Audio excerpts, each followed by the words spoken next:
네, 강원도 양양 헬기 추락 사고 관련해서 전문가와 함께 이야기 조금 더 나눠보겠습니다. 유태정 극동대 헬리콥터 UAM 조종학과 교수 모셨습니다. 교수님 나와 계십니까?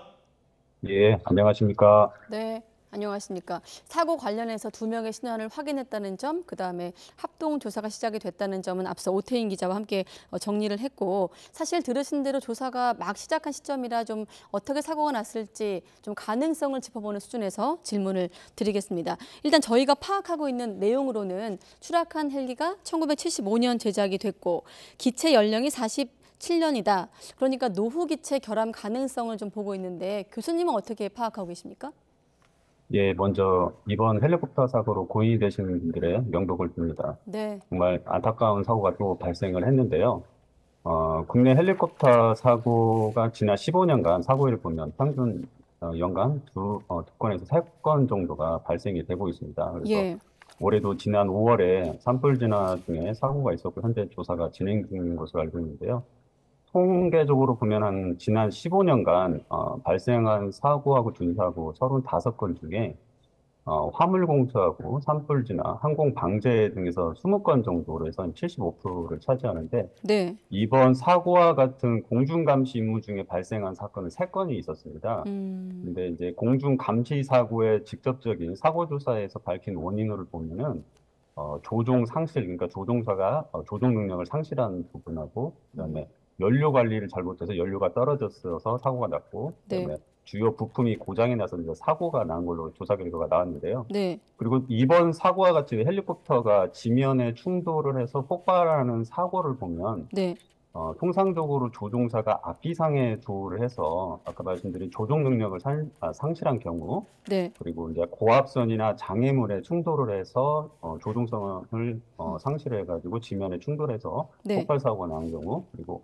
테일로타 등 이제 주요 그 조종 성능에 영향을 미치는 그런 부품이 고장이 나서 발생되었을 때 이제 일어나게 되는데 네, 이러한 것을 종합적으로 봤을 때 단순하게 노후된 기체로 인해서 기체 결함에 의해서 발생됐다고 이제 배제는 할 수는 없지만 또 네. 단정짓기는 또 어려운 상황이 아닌가 생각이 듭니다. 그렇군요. 지금 중요한 대목이기 때문에 한 번만 더 확인하면 교수님께서 지금 연료 관리 부분, 또 주요 부품 부분, 또 조종사의 능력 부분 말씀하셨는데 이 세 가지 중에서 이번 사고와 좀 연결해서 본다면 어떤 점을 좀 중점적으로 봐야 된다고 보시는 건가요?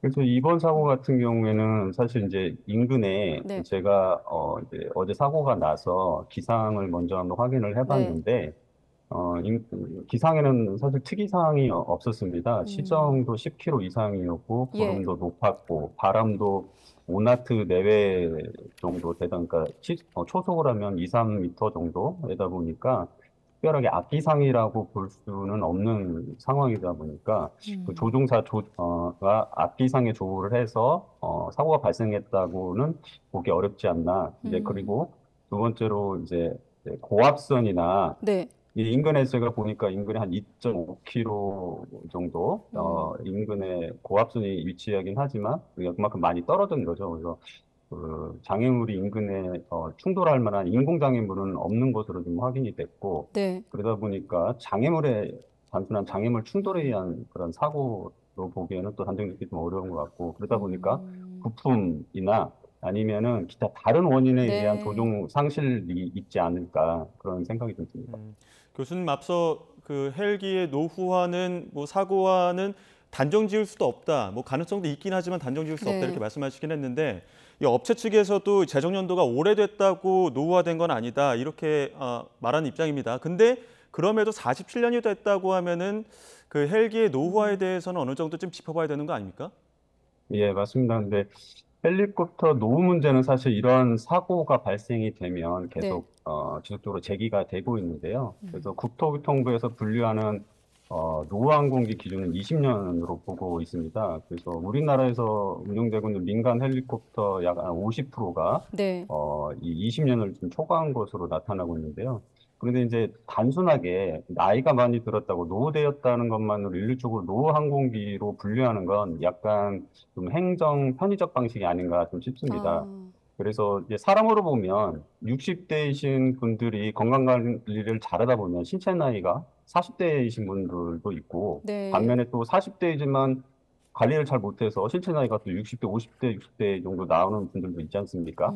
그렇기 때문에 항공기도 마찬가지로 관리만 잘하면 네. 기체 나이는 크게 문제가 되지는 않습니다. 근데 다만 네. 항공기가 노후하다 보면 피로가 쌓여서 기체의 주요 그 프레임에 균열이 발생할 수 있다든지 아니면 구조물에 부식이 발생할 수 있기 때문에 그런 기체 구조 내구성에 대한 추가적인 이런 주기적 검사가 필요한 거죠. 그러니까 아까 말씀드렸다시피 건강검진을 하는데 똑같은 건강검진 기준이 아니라 좀 오래된 노후화된 건강검진은 조금 추가적인 기체 결함과 관련된 부식과 관련된 피로와 관련된 그런 부분을 추가적으로 검사를 해서 안정성을 좀 보장할 필요가 있을 것이라고 보입니다. 아, 그렇군요. 건강 검진과 신체 나이에 비유하시니까 좀 이해가 좀 쉬운데 이런 부분은 어떻습니까? 지자체가 빌려 쓰는 민간 임차 헬기 72대 가운데 40%가 제작이 40년 넘었다 이런 통계도 있거든요. 안전에 문제가 없는지 이렇게 좀 빌려 쓰는 현실은 좀 개선할 필요가 없는 건지 함께 질문 드리면요. 현재 상황에서 기체를 지자체마다 보유를 하는 거는 사실 네. 좀 어려워 보이고요. 근데 이제 아까도 말씀드렸다시피 좀 전에 이제 기령만 가지고 이거를 항공기를 좀 너무 오래 사용했으니 퇴역을 시켜야 네. 된다. 이런 생각은 좀 아까 말씀드렸듯이 좀 행정 편의적인 사고라고 생각이 들고요. 미국의 같은 경우에 미국 FAA라는 조직이 있는데 거기에서는 이제 항공 조직에서 1991년에 그 노후 항공기 안전법이라는 걸 제정을 해서 항공기 부식과 손상, 허용을 관련된 그런 정비 프로그램을 운영을 합니다. 그래서 네. 이 프로그램을 통해서 인증을 받은 후에 운용을 하도록 되어 있고요.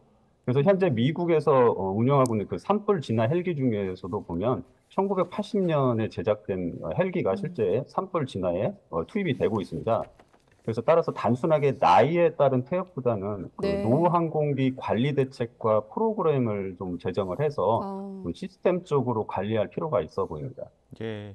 지금 이번 사고 관련해서 현장 감식이나 진상 조사 본격적으로 이루어지고 있는데 그 헬기 그 블랙박스 역할을 할 수 있는 게 없어서 또 이 수사나 뭐 아니면 진상 조사에 좀 어려움을 겪을 것이다 이런 얘기 나오고 있거든요. 어떻게 보십니까? 예, 그 블랙박스라는 것은 비행 자료 죄송합니다. 네. 비행 자료 기록 장치 FDR하고 예. 조종실 음성 기록 장치 CVR 두 가지를 말하는데요.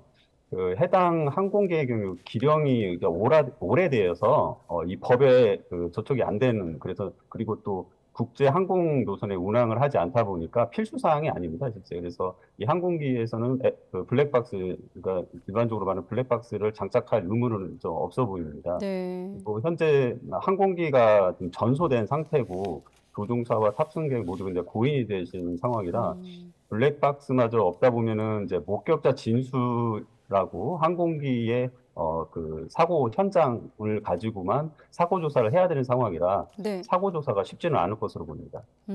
자, 그럼 쉽지 않은 상황에서 일단 확인된 건 블랙박스 설치하지 않았다는 점. 그리고 지금 보면 아까 정원이 18명이라고 했는데 일단 이륙할 때 신고 자체가 좀 규정을 어겼다는 점도 있거든요. 또 이런 점을 좀 포함하면 규정을 어겼냐 안 어겼냐도 들여다볼 부분이 있을까요? 그러니까 조종사가 비행을 하기 전에는 네. 국토부에 그 비행 계획서를 제출합니다. 한 네. 시간 전까지 비행 계획서를 제출을 하는데 이거 예전에는 뭐 전화나 팩스를 통해서 제출했는데 지금은 온라인 인터넷을 통해서 이제 제출을 하고 있는데요.